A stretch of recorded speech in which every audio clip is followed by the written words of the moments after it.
Otra violenta jornada, ahora en los Altos de Jalisco, con enfrentamientos entre delincuentes y narcobloqueos. No aparecen los trabajadores del call center de Zapopan, también en Jalisco, y a las autoridades ya los están vinculando con crímenes. El INE ordenó a Morena frenar promoción personalizada de sus presidenciables. Ahora fue el PT el que declinó a favor de Morena en Coahuila, desconoció a su candidato Ricardo Mejía, quien advirtió que no se baja de la contienda. Un desastre lo que está sucediendo en Coahuila a 4 o 5 días de las elecciones. Y ya está en la cárcel el hombre que lanzó un perrito, un caso con aceite hirviendo, este caso que no podemos olvidar y que no podemos dejar como si fuera uno más. Vamos también a hablar de las buscadoras, quienes plantean tregua y pacto con cárteles y que han tenido en las últimas horas el visto bueno del presidente. Todos los detalles de esto y más a lo largo de la mañana. Desde el Centro de Noticias de Televisa en Ciudad de México, muy buenos días. Hoy es miércoles 31 de mayo, se acaba el quinto mes del año. Es así como arrancamos Despierta, un noticiero de N+. Trump, siendo Trump. 6:40, vamos a una pausa, volvemos. Esto es Despierta, un noticiero de N+. 2 sistemas de baja presión provocaron intensas... Con esto nos vamos a una pausa, volvemos. Gracias, Vivi. En unos minutos, un poquito más adelante en Despierta, detuvieron al hombre. La búsqueda no solo se concentra en los trabajadores desaparecidos, sino también en la persona que, como desde un principio aquí le informamos en exclusiva, rentaba el predio donde funcionaba este call center. Fuerzas federales entraron al municipio de frontera Comalapa, en Chiapas, del cual le hemos hablado aquí desde la semana pasada, donde se desató una ola de violencia entre miembros del crimen organizado, marcadamente del cártel Jalisco Nueva Generación.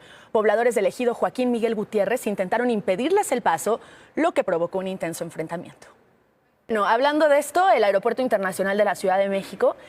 Ayer, un día antes del cierre de campañas y a 5 días de la elección de... Nosotros decirle esto es muy relevante. Durante esta semana, siendo los últimos 3 días de las campañas electorales en Coahuila y en el Estado de México, en Despierta nos comprometimos aquí con usted a llevarle a todos los candidatos que contienden por una gubernatura. Ayer estuvieron con nosotros los 4 aspirantes al Ejecutivo de Coahuila y el lunes estuvo aquí en esta misma mesa la candidata por la coalición Juntos Hacemos Historia en el Estado de México, Delfina Gómez.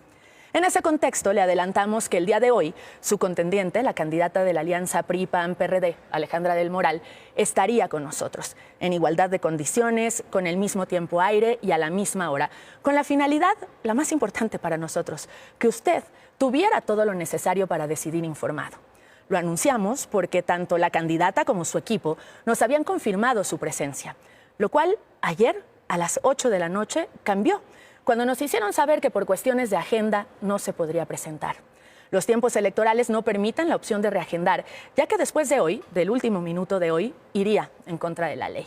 Lamentamos muchísimo la decisión de la candidata, con quien por semanas estuvimos en comunicación para acordar la fecha más conveniente de esta entrevista para ambas partes. El Tribunal Electoral del Poder Judicial de la Federación. Gracias, muchas gracias, Vivi Capitana. Se pone más y más interesante cada vez el tema de la inteligencia artificial. La contaminación por las sustancias utilizadas al fabricar ropa está dañando al agua de los ríos. Eso lo sabemos hace muchísimos años y sigue ocurriendo. Por eso es el tema de hoy en 1.5 grados para salvar al planeta, la serie de sustentabilidad de N+ Media. Vela a las 10 de la noche por ViX o en nmas.com.mx. El hombre que aventó un perrito a un caso con aceite hirviendo en Tecámac. Se escondía en una casa de la alcaldía capitalina en Coyoacán. Si un juez lo declara culpable, podría pasar, me parecen hasta pocos, 6 años en prisión. A la desesperación de tener a un familiar desaparecido, a la inacción de las autoridades, se suma la violencia de las que son víctimas todos los días por tratar de buscar justicia.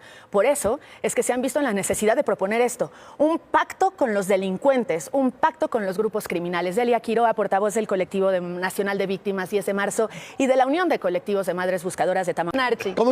Gracias, muchas gracias, Vivi, gracias. Señores, muy buen día. Gracias, Kika, gracias por acompañarnos. Nos vemos como siempre mañana y se quedan con Genaro.